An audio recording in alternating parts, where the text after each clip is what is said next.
Good morning, everyone. Welcome to those who have just joined. It's Richard Taunt here. Welcome to this webinar on Public Health England's Prevention Concordat programme for better mental health. Over the next hour or so, we're going to have a range of conversations following on from the discussions we had, hopefully with many of you, either at our webinars at the end of last year or at our face-to-face events. Thank you very much indeed for your input to date, which has been fantastic. This is a continuation of that, so hopefully it will pick up on some of the points and issues which we discussed when we met previously. Let's just go around the room here in Elephant and Castle, just so you know who's here. It's Lily McCura, Deputy National Lead for Public Mental Health. Maeve Hartwell, one of the Public Mental Health Managers in the Public Mental Health team. Margaret Regan, one of the Public Mental Health Managers in the Public Health team. My name is Richard Taunt. I work for a social enterprise called Kaleidoscope Health and Care, and we've been working with PHE to support this work. We're not going to go round everyone who's joining on the call. There's about 20 of us on the call at the moment, and given the time, we could easily spend our hour just introducing ourselves. So if that's okay, we're not going to go around and do that at that point. Hopefully people have been able to have a quick look at their slides. Apologies for the late circulation of those yesterday.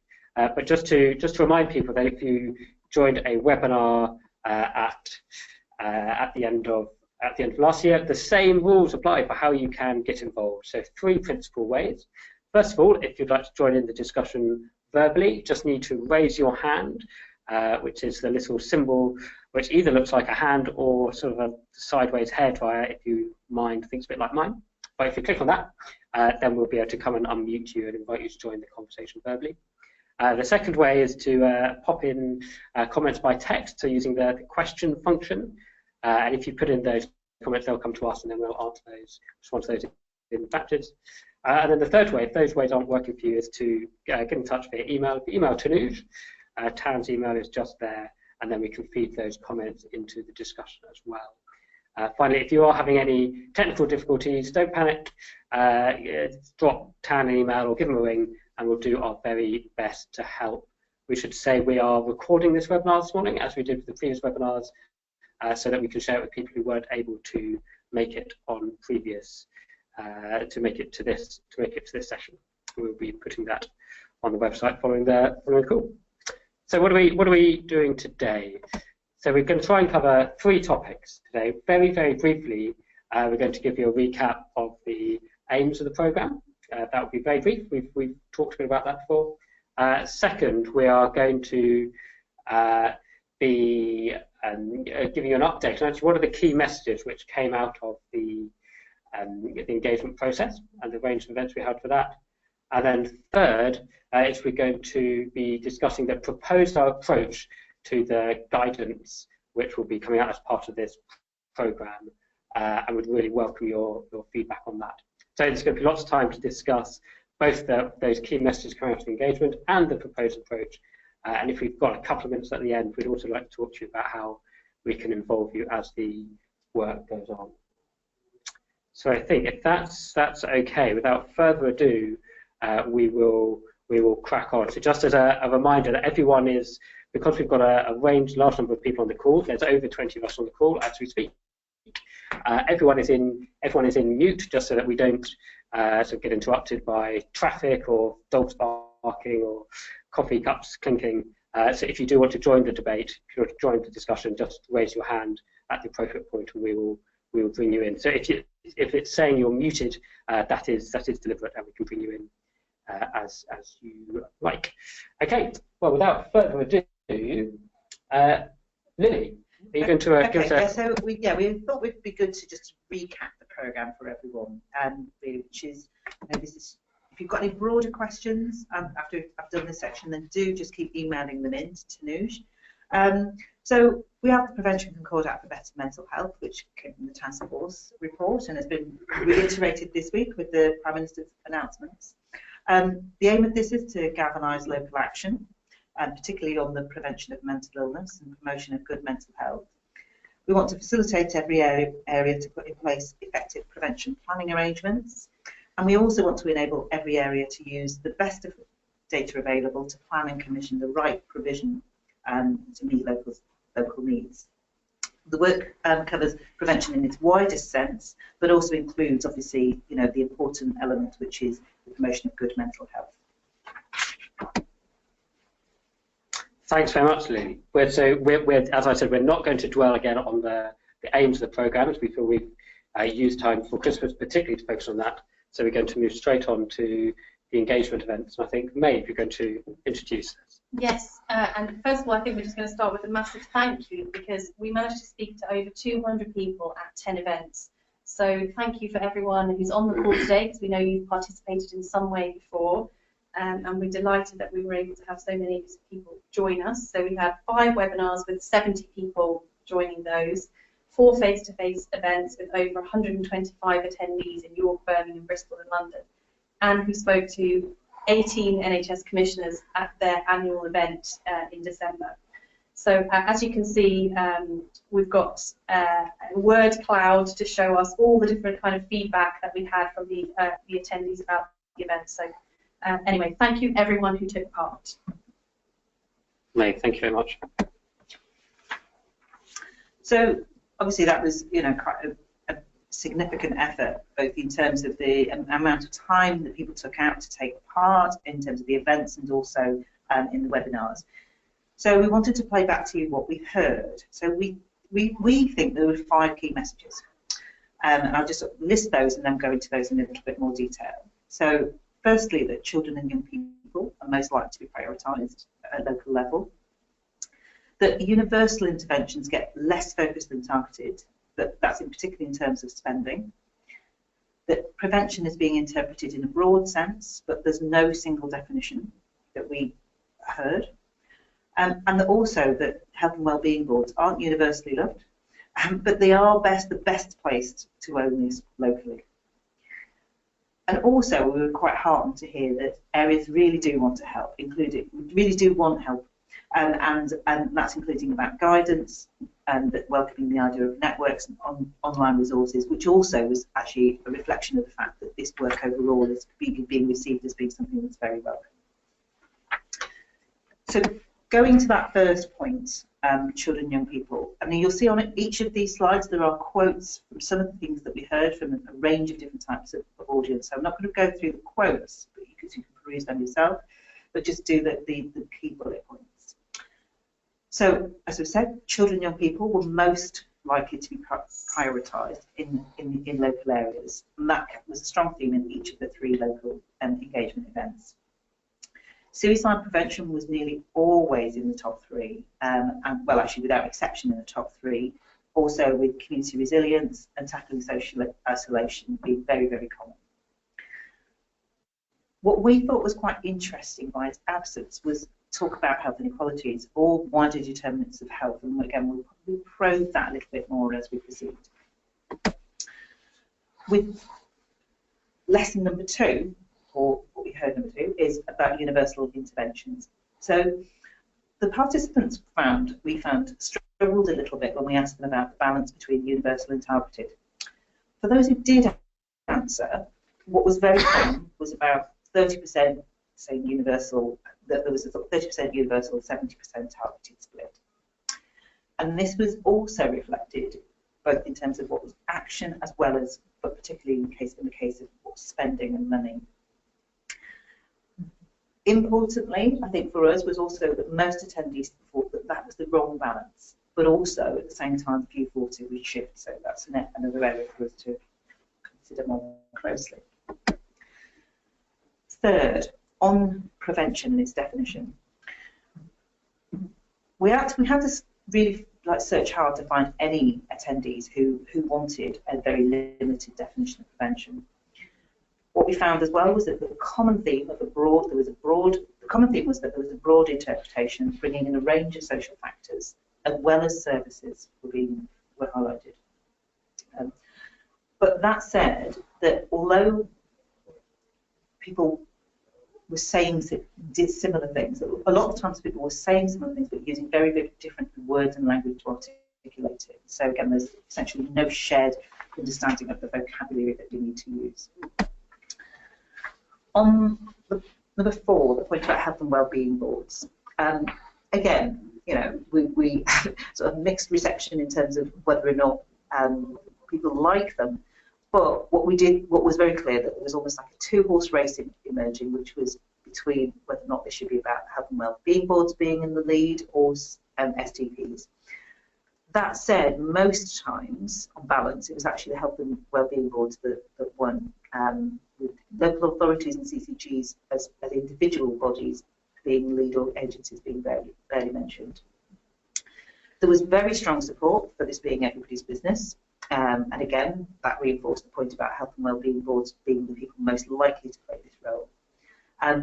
But that said, is that there were queries about the fact of the track record so far with health and wellbeing boards. Item number 5 about the type of help that areas need. So again, is that it was clear that areas do want help, including guidance and networks and online resources, and therefore there is clearly a national role for PHE and others to play. There was a lot of constructive suggestions about guidance and how we might go about and the importance of supporting local decision making and partnership development. And also, we very strongly heard that regional networks were going to be one of the most useful ways of providing that additional support, backed up by webinars, case studies, and one online resource. So those are the sort of like our playback for 5 headlines of what we heard. For those of us who were at the face-to-face session, we also did a bit more sort of narrative. So just to say, we're not going to pause for questions now, but if people do want to be putting things in via text, I can see some people already started to do that. Thank you very much indeed. Please do so, and then we'll get round to those comments when we pause for discussion. So by all means, type away, and we'll come round to those points when we get round to it. So so we're on the slide now, which obviously you can see, which is about what we should prioritise. So those of you who came to the face-to-face sessions will be familiar with some of this, but which was that people being very clear that they wanted us to enable a whole system approach that was holistic with clear responsibilities, that we should do some support or help identify routes for measurement of improvement and also local improvements in local decision making. Also support for the involvement of users and communities at all stages of planning, and that PHE should actually play a role in terms of support and along with other national bodies. But we should also be providing good case studies and accessible summaries of evidence, and also the underpinning aspect of this as well is being very clear about the scope and the language and particularly about who needs to be involved.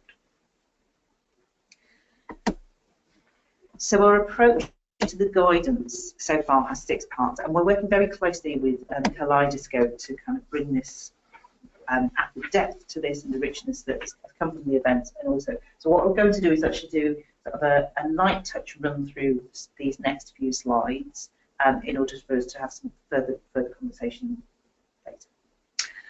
So on the first slide about scope, what we are committing to or have heard clearly is that we need the scope to be very clear.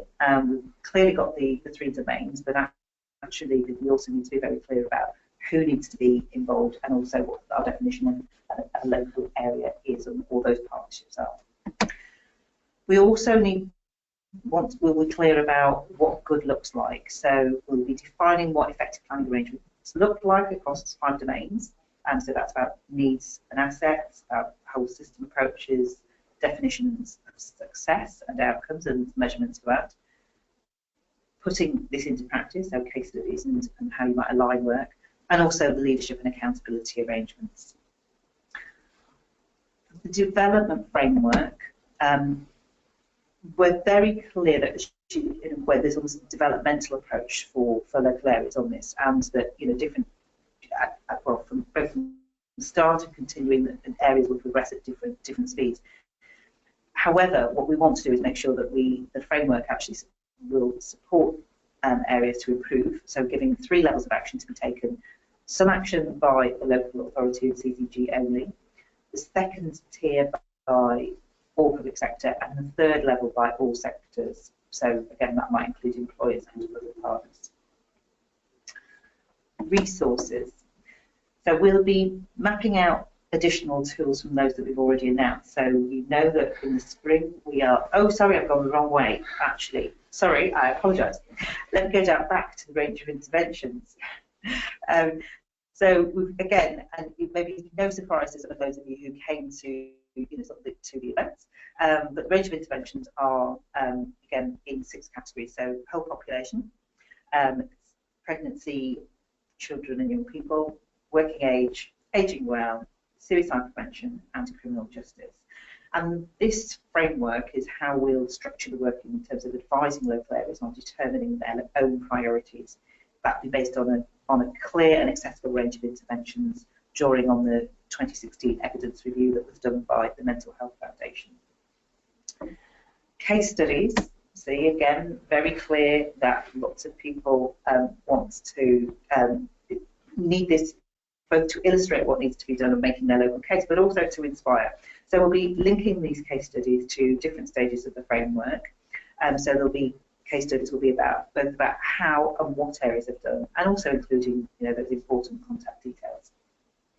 And finally, back to the slide on resources. So this, as I said earlier, we clearly have a set of resources that we are going to produce in the spring, meaning sort of March, April, and that's the ROI tool, the JSNA toolkit, then also the guidance and other things. We'll update and map out what tools are available, and also how they interlink as well, so that people are more able to make sense of how the prevention concordat work and work that is particularly focused on the different elements of prevention interlinks with things like crisis care concordat and other areas of policy. And also doing the work that behind the scenes on with things like the mental health champions training and piloting the prevention focused leadership on that. So again, that we start a program that is actually again all focused on the development of effective planning arrangements, no matter where you are in England. So I'm going to hand back over to Richard, who's going to be leading, coordinating our discussions. Lily, thank you very much. And we're fully aware that we're throwing a huge amount of content at you in not very long on a Friday morning, when many of you, I'm sure, are looking at the snow outside and thinking it would be nice to go sledging. So I would say that we're going to try and use the next half an hour to get initial feedback on some of what we've presented. But by all means, if you want to take the slides away and have a bit of a longer think about it and email us afterwards, you're very warmly encouraged to do so. So what we thought we'd do is actually spend the next 10 minutes or so just reflecting on those 5 key messages which came through from the engagement. And what we're particularly interested in is whether you recognise those key messages, whether that sort of tallies with how you felt those events were going, what's coming through from you, and then secondly, is there stuff in there which surprises you, or is there things which you think that we have missed? So I would particularly welcome questions just initially on the engagement, and then we'll go on to talk a bit about the approach to the guidance itself. So just as a reminder about how you can join in the discussion, you can join in verbally by just raising your hand, raising your virtual hand. You can raise your actual hand as well, but it will be less effective, and we'll bring you in. Second, to use the sort of ask question feature to join by text, and thanks to those who are doing that already. And then third, if it's easy for you just to email Tanuj, do that, and then we can feed the comments in as well. I'm hoping we're not having too many technical difficulties this morning. So what I'll do is just in terms of and thank you for the prompt, Kate, that's very good. So just in terms of this discussion about the 5 key messages, what came out of the events, I'm just going to quickly scan back to that slide, but then particularly welcome comments to begin with just on whether those resonate with you, what you think we may have missed, what you're surprised by. So welcome conversation on that, about 10 minutes or so. and then we'll move on to talk about the guidance. So again, raise your hand or put in questions via text. We're starting to get questions come through over the text. Thank you very much for that. So Ian Miller, thanks for putting in a couple here. I'll read them out and then we could have a bit of a discussion here. Lillian May.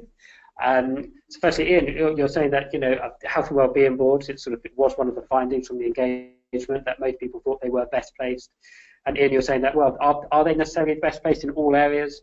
When local authorities and CCGs aren't coterminous, mental health programme boards may offer the best forum to lead on prevention. And is that a problem? Ian, you had a follow-on comment just about linked to the priorities discussion, saying that good to see that suicide prevention is being discussed as part of the agenda and not a standalone intervention. However, this would seem to go against PHE guidance that areas should have a suicide prevention action plan. And is the intention still to encourage all areas to have action plans in place by the end of 2017? In a couple of really nice points there, just probing some of what we heard. So firstly, about who should lead this work, and are we saying that it should always be health and wellbeing boards, or are we open to a more flexible approach? Lillian, I would say we are open to a flexible approach, and so that we need to make sure that we craft in our writing almost that series of options that it is that in some areas it will be, as you've said, in some areas it will be health and wellbeing board, in other areas it may be the programme board, it may be, but whatever, it captures it sets a parameter on locally set parameters on what the boundary, the catchment area is really for what these arrangements are, and whatever then works for that and has the most power for that is where it should be, if that makes sense. So in some areas that might be the FTP, in other areas, say, as you say, programme boards.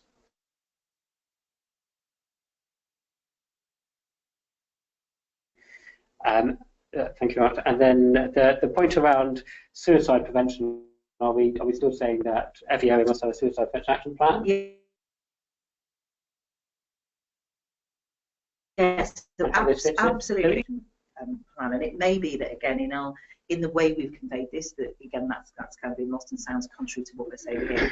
What we tried to capture in the summary of the what the range of interventions are. One of those 5 is suicide prevention, so it's seen as very, very core, as well as the reinforcement of things about having plans. And this work is actually we're saying that areas should have arrangements, but what we're not saying, and I've got to say this carefully, is that we're not saying that every area should have there's one place that there's a tome that is, and the narrative on how there's the prevention plan's working, but there does need to be also a very clear sense of how it will work. Again, in the same way as some of the other arrangements that people have about partnership working. But yeah, I would just like to echo what Lily's saying, that this work is entirely designed to be complementary to the suicide prevention work. So apologies if it hasn't been coming across in that way. We will take that feedback because absolutely we see, and Helen Garner would agree with this, that all prevention work is in some ways suicide prevention work, and that this work has to be complementary to the existing suicide prevention work that PHE has been leading on. Anyway, thank you very much indeed. So very much welcome comments on these 5 key messages. Does it resonate? Does it link back to what you discussed if you were at one of our earlier events? Is there anything which surprises you here? Again, thank you to those who are putting comments through on the text. So a couple of specific questions from Ian, but also a comment from Kate. Kate Hara saying, not sure how helpful it is to characterise who is best placed to lead, being a race or being competitive. Kate, we completely agree. This is just how we've written up these slides. We're not seeing it as a race in any way. And actually, one of the key messages, which I think you'd agree with, which came through engagement events, is about the need for all of these different structures to be working together, regardless of who's actually in the lead. Yeah. It's very much a collaborative process. So a couple of sort of specific questions from Ian Miller. Thank you again, Ian. Saying, firstly, is Connect 5 linked to the mental health champions training? Firstly, and then secondly, just a small question here: is there funding linked to the development of the prevention Concordat? I imagine many others are thinking something similar. We'll answer those in reverse order. And there is no funding So we're really upfront about that. What we have, there is a small amount of resource in terms of the work on prevention, or this area of work on prevention, which we have taken advice, and the best place for that to be is focused on the national work, because actually to go, you know, if I'm being honest, is that if we gave every area some money, everyone would get 10 pence, which would take nobody anywhere. So what we're trying to do with some of the guidance, or woven into the guidance, is about, so for example, things with the return on investment, and with the making sure that, you know, key parts of the system such as CCGs and others are very aware and are essentially encouraged to do more about brokering, is make sure that we're moving the bits of the money, the small amounts of money that are already in the system, but the bigger amounts that are being injected in, that they also land in the prevention space. And we know that that's really difficult, but we're kind of, well, we've got to give it a go, and that's both, you know, in terms of the guidance for local areas, but also with our national partners and with government as well.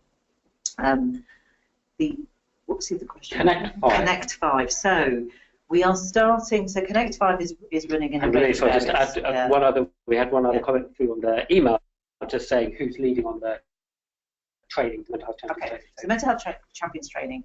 Mental health champions are hosted by the Centre for Mental Health, primarily, in partnership. And what they already do is run the training. Just a quick recap for people who don't know, is that they run the elected members champions work.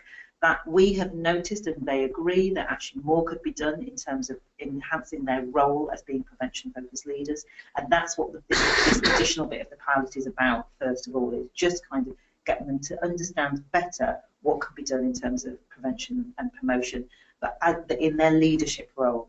So later on, we are planning that, you know, they will get some more training about them themselves, about as being in terms of suicide prevention, and masterclasses on that, and likely we will also look at things like Connect 5 and other things for them. But, you know, the essential bit at the moment is to enhance their decision-making skills at that tier. Lily, thank you very much indeed, and thank you for the range comments which now started to come through both on text, on the question function, and on email as well. A couple of questions about the point we make about universal versus targeted. So firstly, from Martin White, on the email, thank you for getting in touch, Martin, saying, I agree with the observation that there's a need to strengthen the recognition of health inequalities. In my view, the role of social determinants of health and what is effective in addressing them as part of preventing poor mental health can be weakly articulated by colleagues in the local system.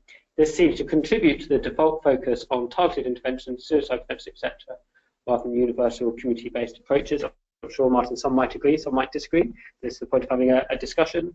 And then a point also from Kate O'Hara, saying, how can we support the likely pressure on spend on targeted rather than universal spend? So getting into this issue about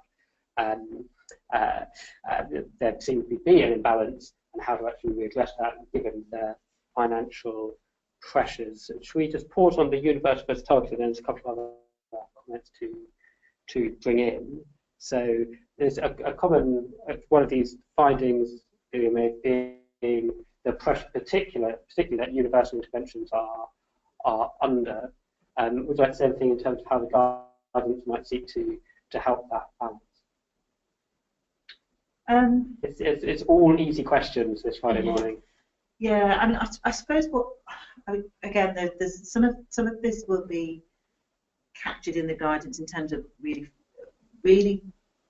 I mean, the easiest phrase is that kind of shining a light on where the evidence is, and the evidence is very clearly there are some elements of this work that does have to be universal. For example, work around some of the work on parenting, work on bullying in schools and things like that, and again, which are included in the ROI. So that actually there are cases like that which we will be talking about, and I think that the other bit as well, which will be less evident in the prevention guidance work, but is part of PHE's role with the other arm's length bodies, is actually making sure that the universal bits of the system function better. So again, I'll just pick perinatal mental health, for example, is that, and again, that done well is about universality as well as being able to select people who are more in need. And so we're working with them to make sure that that money that's going in, both the general programs, things like maternity support and health visiting, etc., as well as the additional money, is looking at that universal. So I know that may not be exactly the question that you had in mind, but I think it's trying to get a bit of clue that everything won't be solved simply in the prevention concordat guidance, and it is about the other bits of work that we do.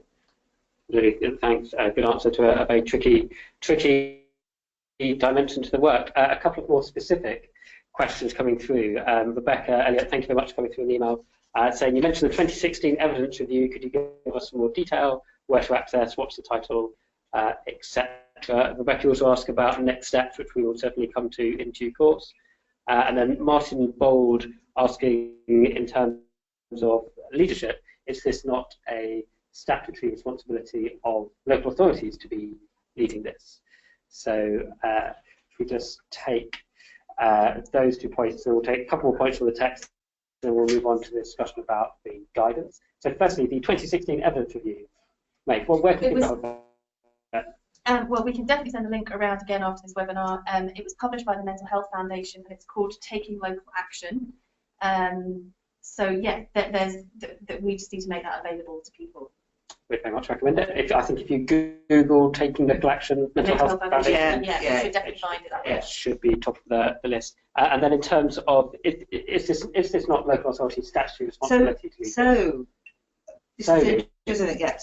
we started off actually with the position of that there's quite, well, one, the local authorities probably should take that lead role, and as you heard before, that we've talked about, you know, kind of that we do recognise more strongly that it's broader than that, and it should be locally identified.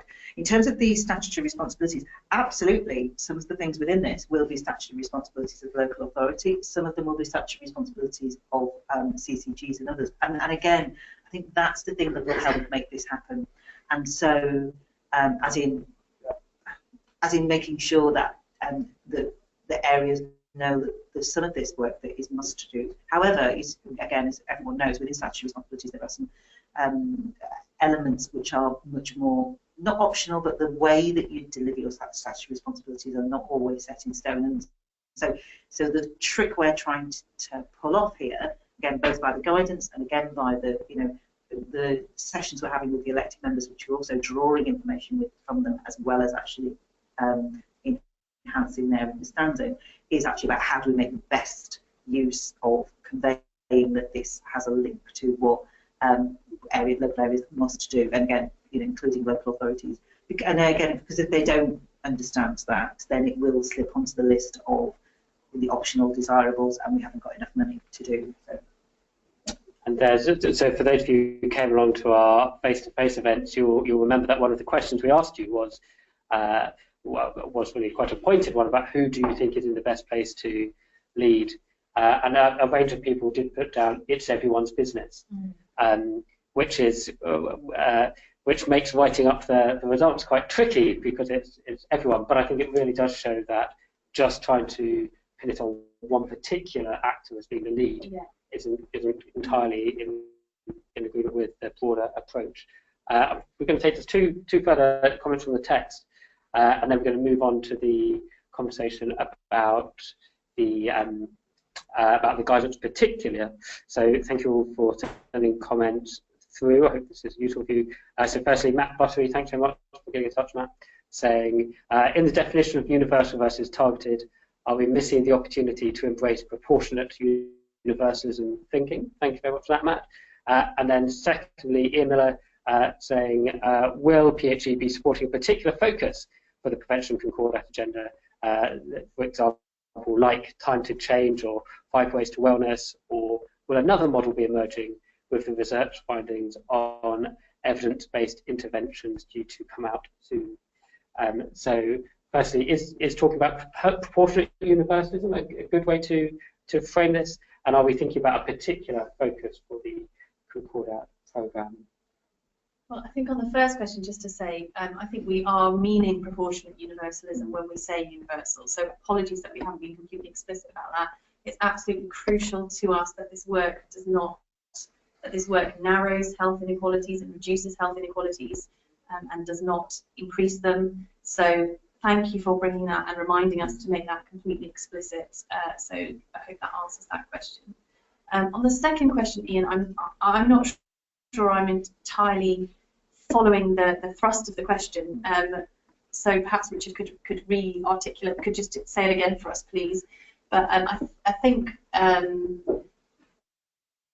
mean, we are not, my understanding of your question, which might be wrong, we're not trying to produce a new model with this guidance. This guidance is supposed to be practical and trying to help people navigate what already exists. In terms of the new research findings, perhaps you're referring there to the return on investment work, which might be the case, and maybe you could respond to Richard on that. And your question about whether there'd be a new sort of 5 ways to well-being coming out of the return on investment work. I don't think that's the aim. I think the aim is to update the evidence in the last 5 years of what we know now about return on investment, and I don't think it's to produce a new kind of model that PHE will then be pushing. I don't know if Lily wanted to. Yeah, correct. Yeah, correct. Yeah, is that if it is the ROI that you have in mind, the purpose of that is to take, so in all of our work we focus on evidence, on the evidence base, but we also all know that within the evidence base, only some interventions have a return on investment, which will actually provide money, cashable savings back into the system, and those are important because they enable the other work to happen. So we're not saying that the only work that you should do is the stuff with return on investment, but you might want to pick 1 or 2 of them, or all of them. But it is a small list compared to hundreds of things that you could be doing. But so that's it, and it's an update and refinement of what happened with previous work, and also tells you where the money will return back into the system as well. So again, it's that it will add in a little bit of refinement as to where you might want to focus some, but not all of your attention, but also that local brokering. Lily May, thank you very much. Ian's come back on the text saying thanks, so I think that's a thumbs up. Okay. Good, thank you very much. We're now just aware of time, and we will finish at 11 on the dot. We're going to move on just to the proposed approach which we set out. I'm just going to pause back on the final slide of our 6 lovely parts to it. I think what we're really interested in here is actually, does this approach, do these 6 components look useful to you? And if this approach is right, how do we best use it to produce the most helpful document for yourselves and for colleagues working on this agenda across the country? And then the third point, which would be great to get onto as we go through, is how would you like to be involved as we refine the guidance? We do want to keep up this close working relationship, which we hope people feel like we started through the events last year. So whilst I just give people to reflect a bit on that, and again, please do put comments through on the text, do raise your hand if you want to come in verbally, or email through. Just to say that Martin Bold, thank you for coming through by email, saying, is there not an option to be more prescriptive than simply what good looks like? For example, have critical success factors. So this gets into where we sort of set out these, we're proposing having these 5 domains for what makes up effective planning arrangements. We're saying this is what good looks like. Should we be more prescriptive than that? Really? I mean, so I would love to be more prescriptive. But the difficulty that we have is that the environment is sort of the policy environment doesn't allow that. So we could say the core elements, but actually what we found in not just in PHE's history, but also kind of more generally, is that what then happens is that there ends up being the argument is about whether or not people, PHE or others, have got a right to tell people what is the best, rather than actually moving people along and doing that persuading by the power of the evidence. So this will kind of do the strong, actually, if you want to do, if you want the best arrangements, and this is, you know, what you need to do, but we won't be phrasing it in a you must type of phrase. And I'm thinking if that's what you were meaning in terms of the weight of it. That may change. I mean, again, you never know. That may change in terms of us being able to sort of say in a sort of more mandated way that either the whole or certain parts of this become things that are mandatory for areas to do. And obviously we would capitalise on that if that happens. But as it stands, we do want to keep in that level of flexibility as well. Yeah, sorry. And I just wanted to add that I think a lot of what we also heard in the engagement events, which is partly reflected on slide 14, is that what people wanted from us was support for local decision making and support for them. So we also heard that people didn't want us to be prescriptive, also because as a national agency we can never understand the vagaries of every single set of local circumstances. But I think what we're trying to do is to provide, if you think about what's like part 3 of the guidances in the development framework, is to try to show kind of levels of progress. So it's not quite the same as your critical success factors, but maybe that's just different language using the same things to say kind of, you know, if you're at level 1 on having a whole systems approach, for example, you might only be talking to your local authority and CCG. And as you progress, you're getting all of the public sector involved, and then as you progress again, you've got all sectors involved, and it really is everyone's business, and it's a whole systems approach. So we are trying to kind of put more flesh on the bones as to what a different level would look like in each of these components. So that might go some way to providing more detail on what good looks like. Lily May, thank you. If I may add just one point, which I think was a really interesting dynamic in the engagement event, was this, exactly as you say, May, this reflection that people are starting from very different starting points and are going to have very different needs and circumstances to reflect. So it's not as simple as having one approach which works everywhere, even if people were starting from the same standpoint, which is why actually it's a really tricky balance to mix how the guidance can support you make the case in your local area without it being prescriptive to get across to actually to lose what's important in your local context. But it's a really, I thought it was a fascinating debate when we had it in the engagement event. A few more points coming through now. Thank you very much indeed.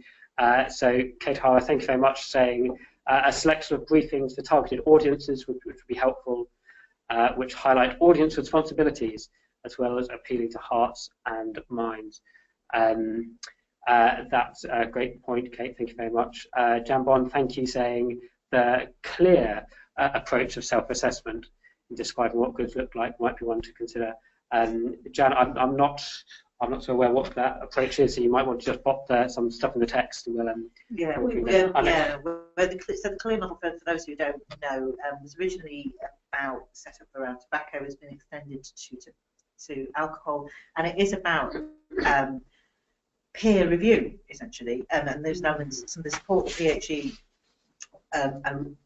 provides is about facilitating, you know, that kind of like how do you sort of match up with, you know, who you may want to peer review and all that sort of thing. And so that is one thing we are going to be investigating. We've already started investigating a little bit. So yeah, we'll be back sort of checking in with you again on the, you know, some of our reflections on that.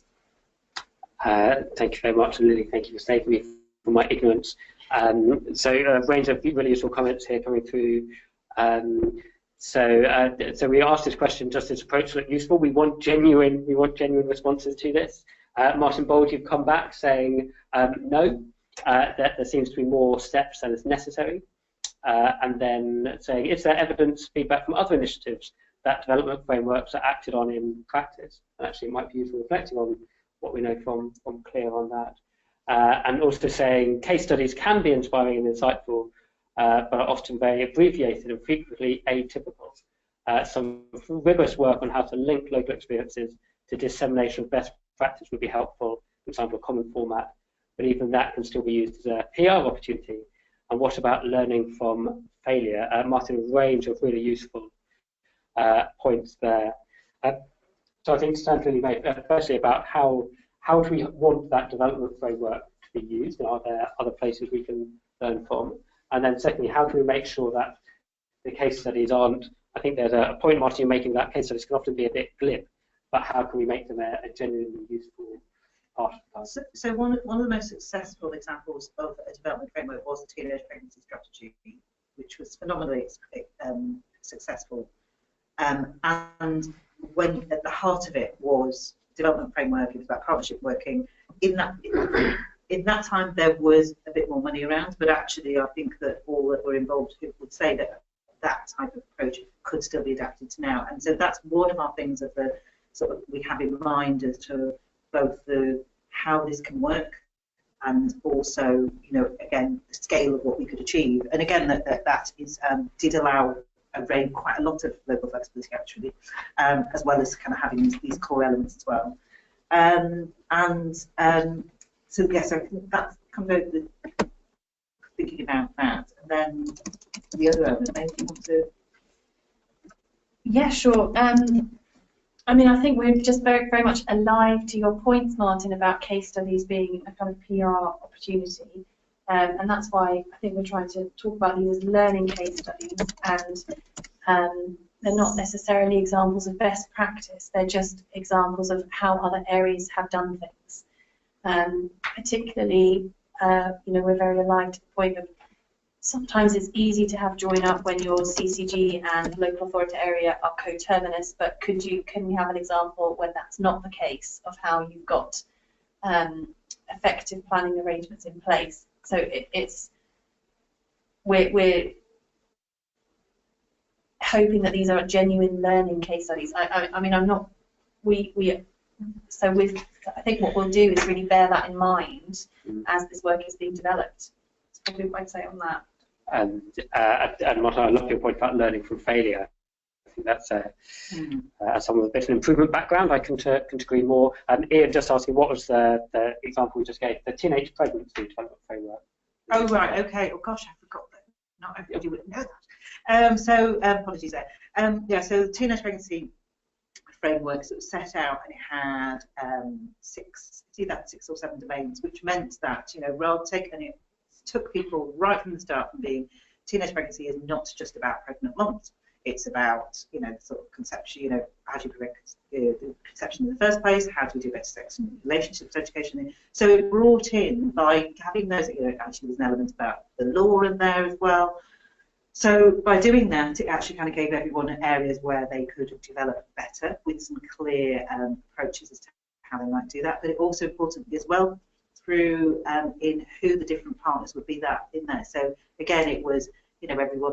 It wasn't just the NHS and midwifery. It was contraception services. It was police. It was education. It was a range of different elements. You know, some safeguarding, various other things that were all brought together. And again, there was core bit of development framework at the beginning, and then it then iterated, you know, a few years later in, which kind of brought in some of the learning that had happened in terms of refining some of the elements, and also, you know, young people's voice and those things. So that and how much do you need assessment and planning. So that was the core of how it managed to get every area to be able to make choices, but also make the whole country move forward in a consistent way that people were able to learn from each other as we were moving along. And as you may guess, I was involved in work, so I'm quite familiar with it. But again, there's a number of those people who are around the system who have taken that work into other areas, such as tobacco and alcohol in other areas again. So we've seen that it can work in other topics. And Lily, thank you very much. If I could give one other example of a development framework, actually from a different sector, that I had a conversation with a colleague about the process that they'd gone through, which involved a lot of different bodies involved, which traditionally didn't like to work together. They didn't feel like they were part of a shared endeavour. Their sort of oversight and funding body developed a development framework with them, which they asked the bodies to sort of self-assess against, and then look for where they could learn from other bodies which were sort of doing particular areas better. This was the Olympics. This was UK Sport, which did a massive development framework programme pre-2012, which coupled with there was resources available, but actually what they really credit actually how they work with people to self-assess all of the different Olympic sports, to self-assess and learn from another, as being a really key part of their journey. So I think there are examples out there which we can learn from within health and outside. A couple of questions coming through, a couple of points coming through. Just looking at the clock, if I could ask people to start thinking about how they'd most like to be involved in the guidance as we go forward, and we will say a little bit about next steps in just a second. But if people could start thinking about that, that would be great. So Kate O'Hara, thank you very much, saying range of support, not just online, around measurement and using measures in practice would be helpful, and continued pressure on the research community to develop validated tools, etc. Would be useful. Kate, really helpful point. Thank you. And Sam Ward, Sam, thanks very much for joining us. Saying, with regard to the wider social determinants and focus on emotional health, could elements of open dialogue be incorporated?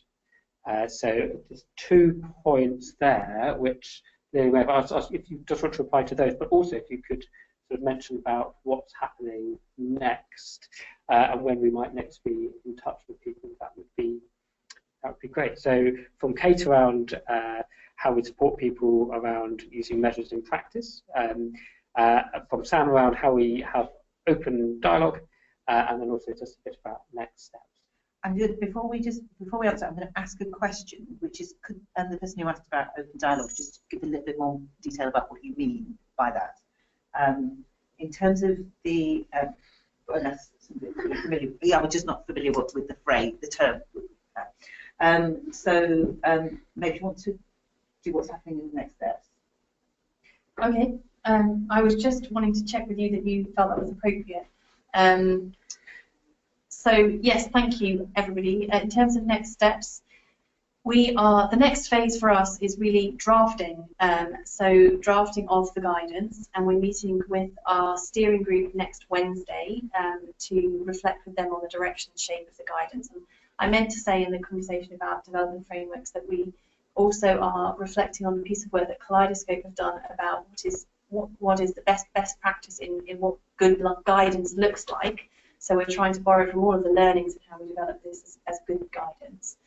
Then we're going to go into a phase of taking on the feedback from both this conversation and the steering group conversation as the written document is developed. The other thing to just keep in mind is that the JSNA toolkit will be published on the 24th of January. No, Lily is telling me sorry. I apologise. Due to it being the holiday season and various other things, we haven't all caught up with each other very much, and this is fresh off the press, like literally sort of 2 days ago. We had some discussions with the team that are doing the JSNA, and that there will be a soft launch of the JSNA till at the end of this month, but the further guidance and everything will be out a little bit later, and that's partly because there is some new data relating to the end that is just coming out this month that actually is pretty essential to go in, and we didn't know it was going to be available now. We thought it was going to be available next year, but we just think that it's worth having that in. So apologies to May. No, apologies for sending confusing messages to everybody else. But I think it's reasonable that we would want to be sharing more about this work in about a month to 6 weeks' time. Thank you very much indeed. Just say, Sam, if you did want to come back and just give a bit more detail about open dialogue, please do.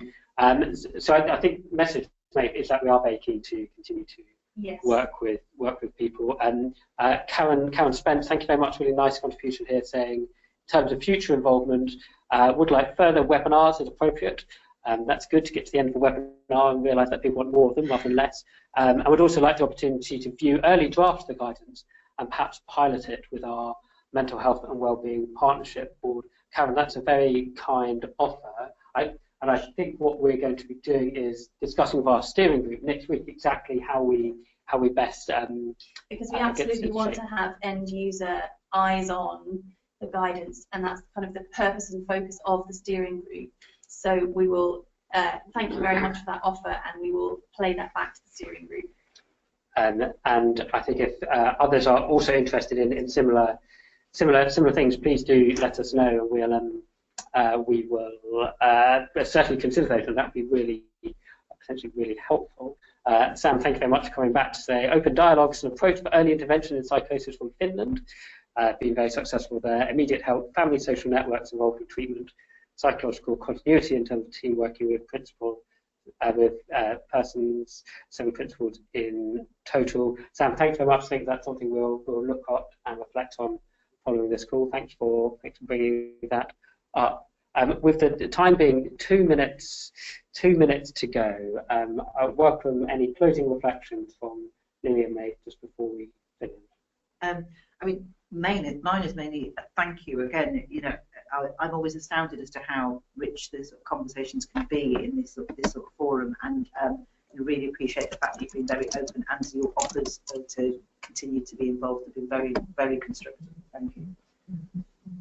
Yes, I'd like to just reiterate the thank yous really, and these sessions are always quite fast and furious for us here, so we get also a chance to kind of reflect and read all your questions again afterwards, and any further emails that come in. So thank you again for continuing to engage with us, and we're delighted that we're on this journey together to make this as the most useful set pieces of work that we can to support this important mission. Really, May, thank you very much. We've got a flood of offers coming in now for reviewing, piloting. Oh, so thank you very much indeed, Jan in Southwest, Ian in Newcastle Gateshead. Thank you very much. We will certainly be following that up with you. So just finally to say, this isn't, of course, this isn't the end of our engagement.